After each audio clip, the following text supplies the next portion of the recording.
Wardrobe design ideas, कैसे आप अपने घरों के अंदर वार्डरोब, मॉडर्न वार्डरोब डिज़ाइन कर सकते हैं। मैं आज आपके लिए लेके आया हूँ जो कि जिसकी डिमेंशन है 7 फुट की चौड़ाई है, 10 फुट ऊंचाई पर है और 2 फुट की गहराई पर। तो क्या है कि जब भी आप अपने वार्डरोब्स को डिज़ाइन कर रहे हैं आजकल के मॉडर्न लुक में, किस तरीके से आप डिज़ाइन कर सकते हैं, आप इस वीडियो के अंदर पूरा का पूरा जान पाएंगे। अब जैसे हमने ये वार्डरोब को डिज़ाइन किया है तो किस तरीके इसकी डिमेंशंस की मैं बात करूँ, फर्स्ट ऑफ ऑल जो इसकी डिमेंशन है, ये 2 फुट की गहराई में हमारी ये प्रॉपर डिमेंशन है। इसकी 2 फुट गहराई कम से कम एक वार्डरोब के अंदर होना ही चाहिए, क्योंकि क्या है कि जो आपके कोट्स वगैरह टंगेंगे तो तभी टंग पाएंगे, या साड़ीज टंग पाएंगी सीधा तभी टंग पाएंगी आपके हैंगर्स कि वो 2 फुट की गहराई में हो। दूसरी बात, हमने जो ये शटर्स को डिज़ाइन किया है, 3 फुट का ये वाला शटर डिज़ाइन किया है, 3 फुट का ये शटर डिज़ाइन किया है और 1 फुट को हमने ओपन स्पेस दे दिया जहाँ पे आप अपने आर्टिफैक्ट्स वगैरह रख सकते हैं। तो बहुत ही शानदार आपको लुक नज़र आ रहा होगा। ये तो रही डिमेंशंस की बात। ऊपर हमने इसके जो शटर्स डिफाइन किए हैं, हमने 2-2 फुट के हमने ऊपर रख लिया गया है और 1 फुट का हमने नीचे स्पेस रख लिया गया है। तो 10 फुट के अंदर 7 फुट का ये एरिया आ गया, उसके बाद 2 फुट वो हो गया, 1 फुट ये हो गया, तो तकरीबन 10 फुट का ये टोटल हमारा एरिया शटर का डिफाइन है। तो बहुत ही शानदार। अब इसकी मटेरियल की बात करूँ, हमने मटेरियल के अंदर इसका यूज़ किया है प्रॉपर माइका यूज़ किया है। ऊपर तो हमने माइका यूज़ किया है, अंदर हमने प्लाई यूज़ किया है। लोग MDF यूज़ करते हैं, लेकिन प्लाई क्या होता है कि वो महंगी तो होती है लेकिन वो ड्यूरेबिलिटी बहुत ज़्यादा होती है। और वो कहते हैं कि MDF में यह है कि आपका ये है कि मुझे पता है MDF सस्ती है, मतलब 2 गुना का डिफरेंस है प्लाई और MDF में, लेकिन क्या है कि प्लाई लगाएंगे वो ड्यूरेबल रहेगी, लॉन्ग लास्टिंग रहेगी, उसके अंदर आपके जो भी आपके कब्जे वगैरह हैं वो ख़राब नहीं होते। MDF एक गत्ता टाइप होता है, लेकिन ये एक ड्यूरेबिलिटी रहेगी। सेकंड, हमने जो अंदर से भी इसको प्रॉपर लैमिनेट किया है। देखिए अंदर से भी हमने जैसे माइका को प्रॉपर लैमिनेट, आप पहले ही अपने कारपेंटर को बोल सकते हैं कि हमें अंदर से भी लैमिनेशन, तो लीनियर कलर की आजकल माइका आती है, वो सस्ती आती है। जैसे नॉर्मल शीट ये तकरीबन 1000-1200 की आएगी अच्छी ग्लॉसी लुक में, अगर जो नॉर्मल लुक में मैट फिनिश में चाहिए तो 1000-1200 की। अंदर जो लीनियर आती है वो 300-350 रुपये की आपकी शीट आ जाती है, तो वो एक शीट में आपका आराम से तैयार हो सकता है। तो अच्छा काम। तो जैसे मैंने बताया कि आपको ये जो माइका है उसको माइका यूज़ करना है और प्लाई यूज़ करना है। अगर जो आप सस्ते में जाना चाहते हैं तो MDF भी यूज़ कर सकते हैं। लेकिन एक और बेस्ट टिप जो मैं बताता हूँ कि बैक में हमेशा बैकलाइट शीट आती है, थोड़ी सी कॉस्टली तो जरूर होती है, लेकिन उसमें बैकलाइट शीट्स का इस्तेमाल कीजिए। Don't use MDF, don't use ply also, क्योंकि उससे क्या है कि हमारा मॉइस्चर आ रहा है हमारी दीवारों में, इंडियन दीवारों में हमेशा मॉइस्चर रहेगा ही, क्योंकि कैपिलरी एक्शन रहता है, ज़मीनों के अंदर से पानी अपना भी रहेगा। तो वो क्या है कि यहाँ पर आपका वो गल जाएगी। दीमक लगने के 95% चांसेस उसी कारण होते हैं कि हम बैक में उसको MDF लगा देते हैं तो उससे वो पानी गलता रहता है।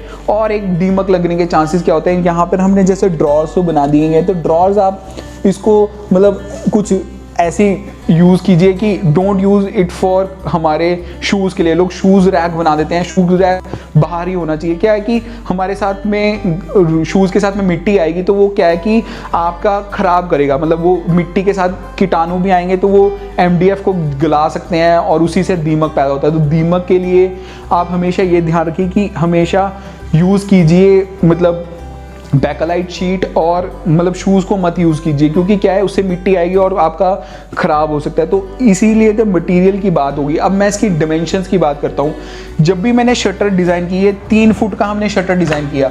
अब मैंने इसको स्लाइडिंग डोर में कैसे किया, हमने स्लाइडिंग डोर्स के साथ किया है। अगर जो हम इसके अंदर शटर्स बनाने लगते तो हमें 2-2 फुट के 3 शटर बनाते, तो 2-2 फुट के 3 शटर लगाने के बाद जब मैं इसको खोलता, एक तो हिंजेस के ऊपर आ जाता है, हिंजेस लटक जाते हैं। दूसरी बात, यहाँ पर आपका बेड के साथ वो अड़ता। अभी ये है कि ये प्रॉपर क्लोज हो रहे हैं, ओपन हो रहे हैं, तो क्लोजनेस और ओपननेस में कोई इशू नहीं आ रहा। लेकिन अगर जो आप उसको करेंगे तो अड़ेगा। 2 फुट की स्पेस हमारी बची हुई इंडियन घरों में कम ही बचती है, तो वो शटर अड़ भी जाते हैं और ख़राब भी हो जाते हैं। तो ये आजकल हमने सॉफ्ट टच के अंदर प्रॉपर, ये देखिए चैनल्स जो लगे हुए हैं प्रॉपर सॉफ्ट टच के अंदर, मैं इसको चला रहा हूँ आराम से ये जाके बंद हो जाएगा। तो कितना सॉफ्ट क्लोजर रहेगा। हैंडल्स में क्या है कि आप हमेशा अंदर वाले हैंडल्स ही लेने पड़ेंगे, क्योंकि इसके अंदर क्या है कि जब ये मेरा शटर यहाँ पर आएगा तो वो हैंडल के साथ अगर जो वो बाहर उभरा होगा तो वो अड़ेगा। तो ये भी एक बहुत बड़ा टिप है कि आप हमेशा जब स्लाइडिंग डोर्स के हैंडल हैं वो अंदर वाले हैंडल्स आते हैं, इस तरीके से 1 फुट की चौड़ाई में आप हैंडल दे सकते हैं, 6 इंची की चौड़ाई में। सिमिलरली हैंडल्स हमने इसके अंदर इस्तेमाल किए हैं सिमिलर हैंडल्स। तो वो पुल ड्रॉर्स के साथ में एक जो हमारा 3 फुट की चौड़ाई में हमने और 6 इंची 9 इंची का हमने ड्रॉर है, तो इसमें भी हमने प्रॉपर सॉफ्ट टच के अंदर आजकल जो चल रहे हैं वो बनाया है। तो बहुत ही अमेजिंग डेड स्पेस का प्रॉपर इस्तेमाल किया। जब भी आप कर सकते हैं यहाँ पर पुल हैंडल्स के साथ में आप डेड स्पेस का इस्तेमाल कर सकते हैं। यहाँ पे हिंजेस हमने नॉर्मल वाले लगाए हैं, आप जो डड्डू कब्जा जिसको बोलते हैं उसके अंदर भी लगा सकते हैं, लेकिन ये है कि ये ड्यूरेबिलिटी रहती है इसके अंदर, वो दूसरे वाले ख़राब हो जाते हैं। यूज़ तो बहुत अच्छे होते हैं लेकिन ख़राब हो जाते हैं, तो आप स्केचर वगैरह लगा के इसको आराम से नॉर्मल कर सकते हैं। ऊपर आपने हैंडल्स अपने जैसे 4-4 इंची के हैंडल्स लगाए हैं तो इस तरीके से लगा सकते हैं, तो प्रॉपर डिज़ाइनिंग होगी। अब इन अंदर की बात करूँ तो अंदर हमने कैसे डिज़ाइन किया है। अब अंदर की बात करूं कि अंदर को हमने किस तरीके से डिवाइड किया है। बीच में हमने एक पार्टीशन डिवाइड कर दी है कि यहाँ पर आपके प्रॉपर जैसे हमने यहाँ पर मतलब हमारी ये कट रॉड आ गई, रॉड के अंदर हम अपने हैंगर्स टांग सकते हैं, तो यहाँ पे आपके साड़ीज़ एंड ऑल आ जाएंगे आराम से। सेकेंडली यहाँ पर हमने 1 फुट को हमने यहाँ पर शेल्फ्स लगा दिए कि यहाँ पर आप नॉर्मल कुछ भी रख सकते हैं। और यहाँ पर हमने क्या कि एक अंदर भी एक ड्रॉर बना दिया गया पुल हैंडल के साथ ड्रॉर। इसमें हमने क्या है कि कोई भी यहाँ पर नीचे से हाथ पाकर हम अपना खोल सकते हैं। अगर जो आप यहाँ पर भी कुछ लगाएंगे कि आप अपना हैंडल वगैरह लगाएंगे तो वो उसके साथ अड़ेगा, तो उस तरीके का भी ध्यान रखना है हमने।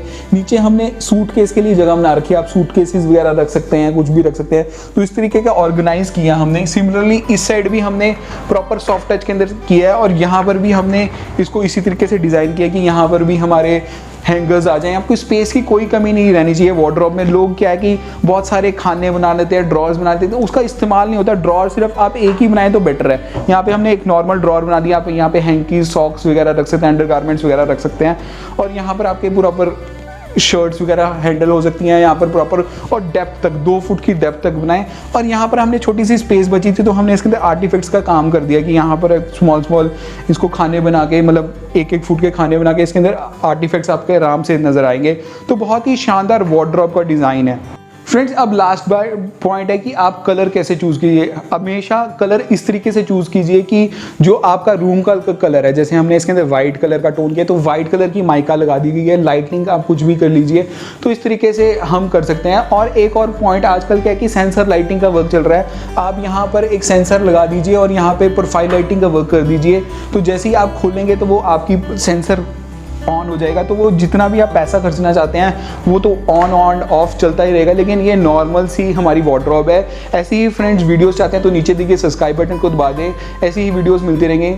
मिलते हैं अगले वीडियो में। धन्यवाद दोस्तों।